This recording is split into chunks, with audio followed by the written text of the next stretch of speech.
তেলটা একটু গরম হয়ে গেলে একে একে কেটে রাখা আলুর টুকরোগুলো কড়াইয়ের মধ্যে দিয়ে দিলাম। হালকা করে ভেজে নিতে হবে। সামান্য একটু নুন আর হলুদ অ্যাড করে দেব। এই রেসিপিটা আলু ছাড়াই খেতে দুর্দান্ত টেস্ট হয়, কিন্তু আমাদের পরিবারের সবাই চিকেনের সাথে একটু আলু পছন্দ করে, তাই আলু দেওয়া। তোমরা এটা শুধুও রান্না করতে পারো। আর এদিকে কেটে রাখা পেঁয়াজগুলো একটু মিহি করে মিক্সার গ্রাইন্ডে পেস্ট করে নেব। টেক্সচারটা যাতে খুব সুন্দর আসে তার জন্য দেখো এরকমভাবে মিহি করে পেস্ট করতে হবে। পেঁয়াজ পেস্ট করতে করতে আলুগুলো একদমই ভাজা হয়ে গেছে।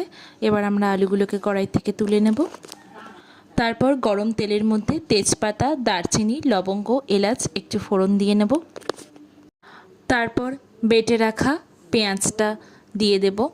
পেঁয়াজটা একটু ভাজা ভাজা হয়ে আসলে আগে বেটে রেখেছিলাম আদা, রসুন আর কাঁচা লঙ্কা, সেটা অর্ধেক ম্যারিনেট করার সময় দিয়েছিলাম আর অর্ধেকটা এখন ঢেলে দেব।